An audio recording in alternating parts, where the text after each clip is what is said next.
Hello, hello, hello. I haven't recorded a solo video and I honestly don't know how long. I'm not looking back at my video log. I deleted half of them. Um, for anyone who doesn't know, the Kamen Rider OOO's 10th anniversary movie came out, The Core Medals of Resurrection. Um, and just after watching it, and I felt like just vocalizing my thoughts. Now, I'll do this on the Moonbase 2. We're on Twitter with Moonbase2 and moonbase2 at gmail.com and all that jazz if you're interested. But I'll be doing that this weekend. However, I will be going non-spoilery there. I will be going like less detail. Here it's not really a review. It's my thoughts. My thoughts having watched this. Because this is important to me. Very important to me, actually. So for a bit of context, for anyone who doesn't know me, who stumbles upon this, Kamen Rider is, in my opinion, one of the best pieces of television ever made. I'm not saying like best piece of toku, best piece of sci-fi, everything else. I just think it's a fantastic fucking piece of television. It has an incredible leading pair with actors who gel so well and have such a wonderful story when you find out about them.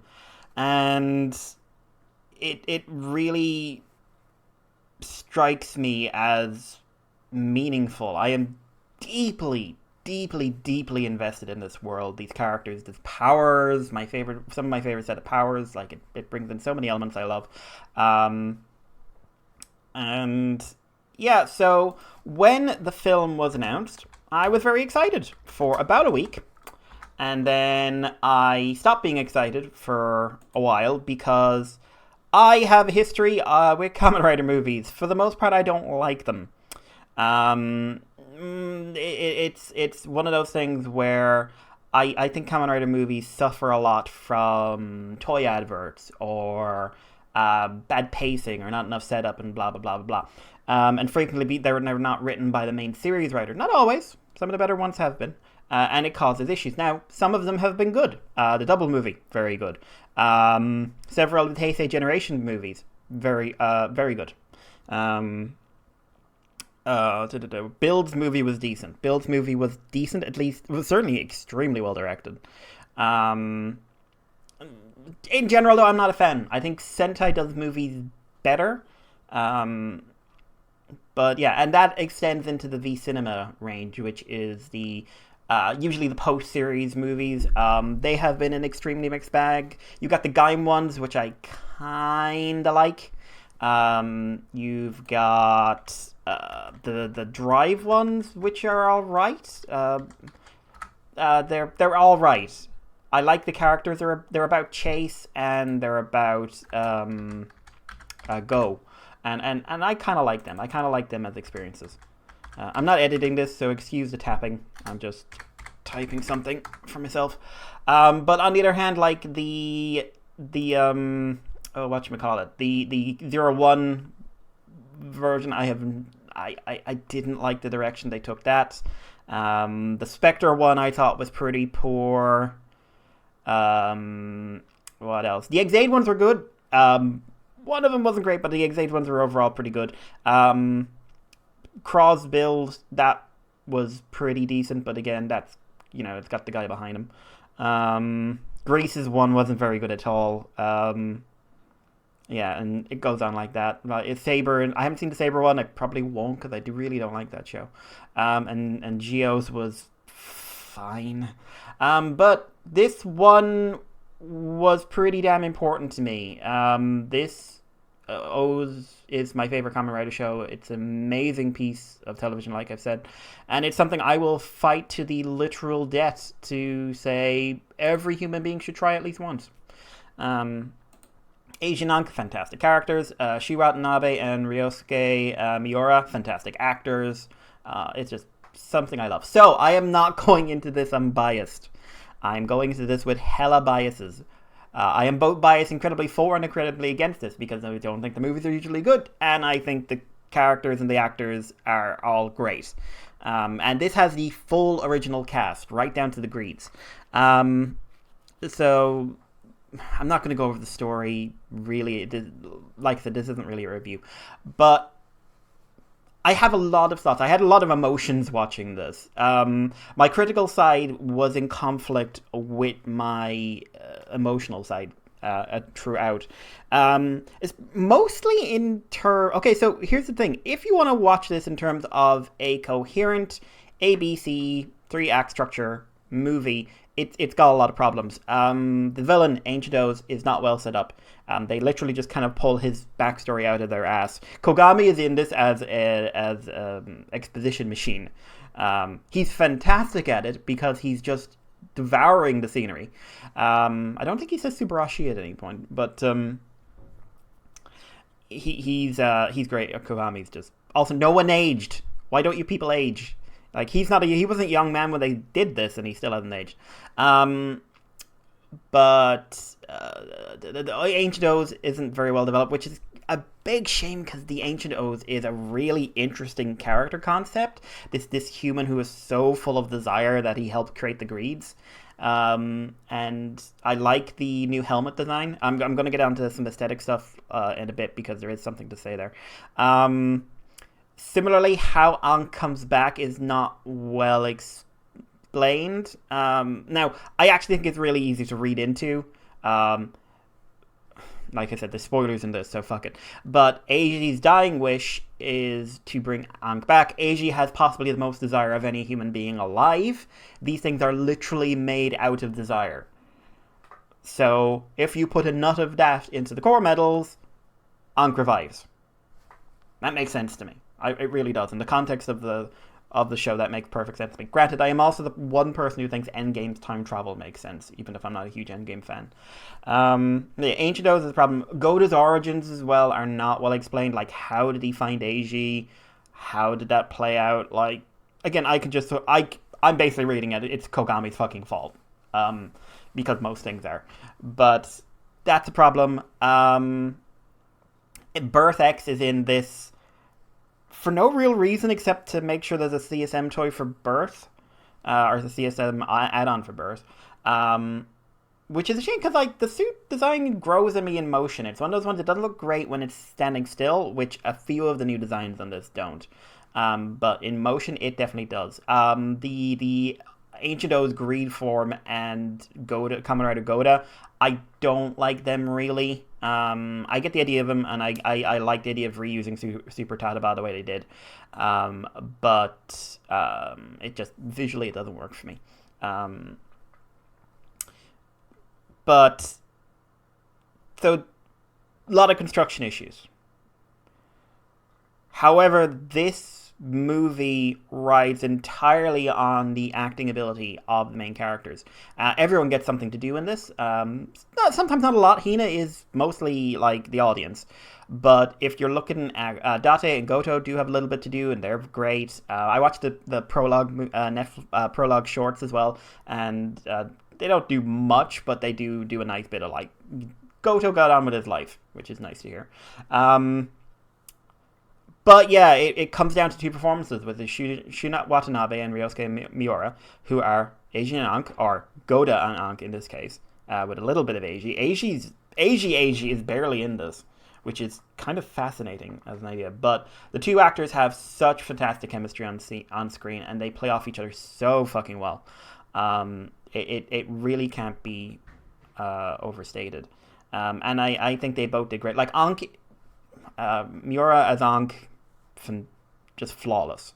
It is a flawless performance in my opinion. Ankh is the main character of this, which I wasn't expecting. I was really expecting a bit of a, because I wasn't expecting Eiji to be possessed by greed. But Ankh is the main character, and I think he pulls it off fantastically because he's still Ankh. He's a good guy Ankh, the good guy Ankh we got at the end of the show, but he's not acting like he's a hero now. He's acting like Ankh, Ankh, he gets asked to participate in the fight against Ancient O's. Says no. Who do you think I am? Which is all a cover for the fact that he wants to, because he wants to help his friends. But he's never going to say that. He's aggressive to everyone. He's mean to everyone, and everyone is just like, we're good with that. We know what you are. Date and Goto actually have a nice little scene where they say like, no, we got no problem with greed. Like, Ankh's one of us. We're good with him. There's a lot of really like Ankh the something I love about Miura's acting is how aware he is of body language. Like, he communicates so much of what Ankh is thinking or feeling just by how he's moving and blinking and everything else. There's a great moment where Goda says, "Oh, person dead. Well, I'm not going to worry." And that's when Ankh clicks in and says, "Hang on a tick." And just the facial acting of Miura is great. And throughout, like, there's this wonderful thing where Ankh is acting very himself, but like these little smiles keep popping in because, like, when he meets Kogami, when he meets up with everyone else, when he sees Eiji for the first time, blah blah blah. Which just like he's happy everyone's back. Like, there's so much to read off his face. Like, such good acting. Similarly, Watanabe as Goda and Eiji. Considering how little Eiji's in this, God, they do a fantastic job of differentiating between the two. Again, I think something Revice is really highlighting for me in the last couple of episodes. Being able to convincingly play two completely distinct characters on screen at the same time within an hour to half an hour, or half an hour to an hour rather, is not a skill everyone has. Deno's actor has it, Ankh's actor has it, Eiji's actor has it, Ikki's actor doesn't. It's not the best actors in the world can't always play all the same things. So he's excellent as Goda. He really gets across that this is a different person, that Goda is like sinister, but he's playing the game you think he's gonna play. The fact he's switching between Goda's body language and Eiji's body language, like, in an instant sometimes, because he'll come in as Eiji and then and then he'll drop the act and start acting like Goda again, and it's just like, I really like that. And then when we do get Eiji at the end, he's great. The body language is completely different. The line delivery, like, even when Goda's pretending to be Eiji, he's not delivering lines. He doesn't say things the way Eiji says them. Whereas Eiji is just so different, so sincere. We also get some, again, there's only really 2 or 3 scenes with Eiji and Ankh in them together, and they're really well done scenes. Very good, playing up their emotions and, like, playing up Ankh's everything else. So yeah, no, I love the way those two act off each other. So it's really affecting. It's really hard for me to decide if I think, because for instance, the Greed are barely in this, like, which is a shame. I love the Greed. But on the other hand, like, the actors are great in them. The actors do all get little moments to show that they remember how to play these characters. These characters are well defined. I think, I don't know. I think the least controversial thing to me, the least issue-causing thing to me, is the ending. Now, which is setting people off. That's the thing that set people off. The ending, which is Eiji dies. Dead. And presumably, for what I understand, the actor Watanabe had a contribution into a lot of the story for this, so I suspect he maybe wanted to put a little bit of a capper on the whole thing. Which listen, do it. Do you want to do that? Absolutely do that. Like, if you want to say, like, I have done what I want to do with this character, and I'd like to move on, that's fantastic. If, knowing that is a skill. But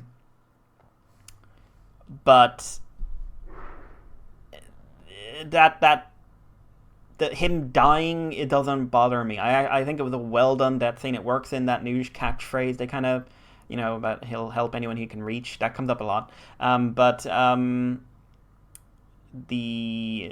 they work in his, like, they mirror him losing that girl in the village years ago, 10 or 12 years ago now for him. There's a nice goodbye between him and Ankh. So just them, like, both being glad they met each other. It all works. This works for me as a concept. So I don't want Eiji to be dead. I love Eiji. I got very emotional when he died. But I'm okay that he's dead. I'm okay that he's gone.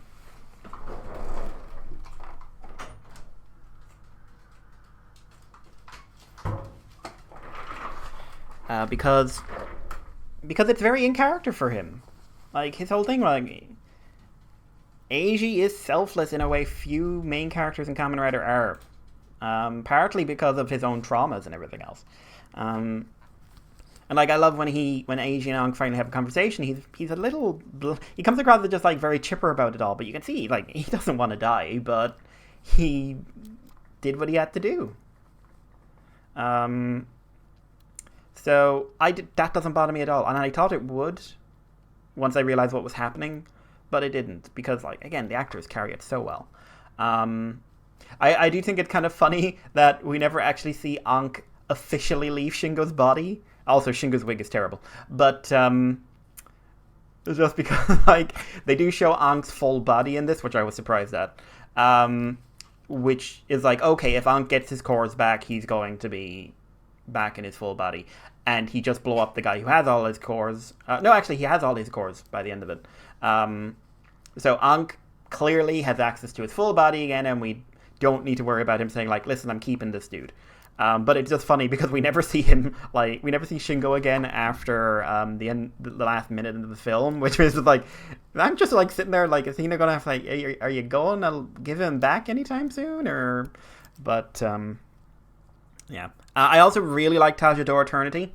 I think it's a really cool form. I love the idea of it, which is like, it's the evolution of the idea a lot of the last 10 minutes of this is referencing the final episode of O's. But Tajador Eternity is the evolution of the idea of that came in at the end of the show of the form using the power of Ankh. And this is them, like, it's almost like it's a fusion of a lot of concepts. It's a fusion of their abilities, like more so than that wonderful scene at the end of O's. That I'm rambling a bit on that, but yeah, it's a weird thing actually. Like, I was thinking this as I was watching it. This movie is full of ideas I had 10 years ago when I first watched this show, like full to the brim. An O's that's using all the metals at once, giving him like the powers of different forms. That was one. Ankh becoming his own writer and it being like an evolved Katajidor. That was one.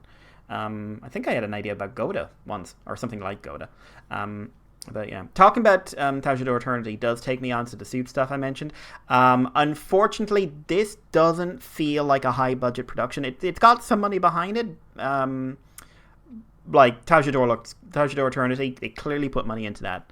But it feels like there's a lot of reuse of either, like, that's something they do in Rider. Like, after so long, suits start to degrade, and when you reuse them, you see flaws. Look at anything where a Rider comes back for years. Look at Blade's horn. Do you know why it's gold? Because it discolored with time. But it was really rather noticeable at times that I think the Ancient O's and Goda suits are an old stunt suit, because I think the main O suit is being used by O's and you know, that kind of stuff. But the Goda / Ancient O's combined suits are an old stunt suit, because there are a lot of tears around areas where actors would be doing a lot of backflips and stuff. Reused parts from the different old suits also showed age. The Super Tataba stuff repainted didn't look great. Also, like, the claws still have those stupid pieces of plastic in the middle that are really super obvious because of the little stupid size of them, and I hate the Super Tataba suits so much. But yeah, there's a lot of worn parts and clear, like, yeah, like I said, like that. And I'm pretty sure of this. We don't see base Tajador in this because I don't think they made a new suit. I don't think they made a new Tajador suit. I think they took the old Tajador suit and repainted it. So I suspect you'll never see the original Tajador again. You might see Tajador Eternity, but you'll never see Tajador again, is something I genuinely believe, because I think they just repainted that suit. But yeah. Anyway, I'm kind of coming to a natural end of my thoughts. Like I said, I'll probably ramble about this plenty on the podcast. But do I think it's a great movie? Honestly, no, it's not a great movie. Do I think it's a good movie?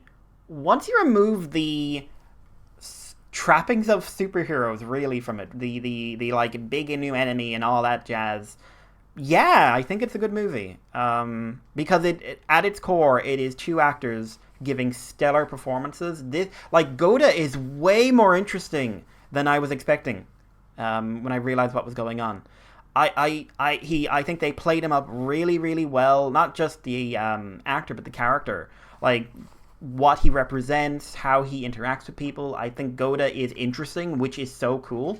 And I think it's a real shame that due to the nature of things, they couldn't really advertise him because he's more interesting than Ancient O's is. But I think it's a good movie. I think I like it more than I like most Rider movies, and I realize I'm saying that because I have extraordinary biases. But I think you can tell Yasuko Kobayashi didn't write this. Now, for anyone who doesn't know, Yasuko Kobayashi, she was the head writer for Ryuki, Den-O, and O's. This was written by Nobuhiro Mori, and he is one of the tertiary writers on a lot of writers' shows. He comes in and fills in when guys aren't around. He's a good writer, but I've noticed that if you give him, he does a lot of spin-off stuff on his own. If he doesn't have a head writer over him, I think you tend to find he doesn't quite hit the mark. When he's like writing as part of someone else's vision, he's solid. I really wish they could have gotten Kobayashi in. I would have loved to have seen how she'd have taken on. I'd still have liked to have seen the basic story of Eiji dying. But anyway, it's a good movie. It's a good Rider movie. I don't know if it would work a quarter as well if you weren't people like me who are obsessed with this. I definitely think it needed an extra half an hour. I think they needed to have an extra half an hour of setting up the villains, setting up the world a bit more because it feels very empty. Setting up the scenario, which would be good because like we cut to this 10 years after O's, the world's gone to hell. Has the world gone to hell? Like it's implied at least a large part of Japan is super dead. But yeah. Would I give it a number? If I was giving it a number rating, it's a 5 or a 6. If it's a 6, I'll say as a number rating, it's a 6 if I'm being super honest. As a fan of Ankh in particular, like I said, this is Ankh's movie, and as a fan of O's in general,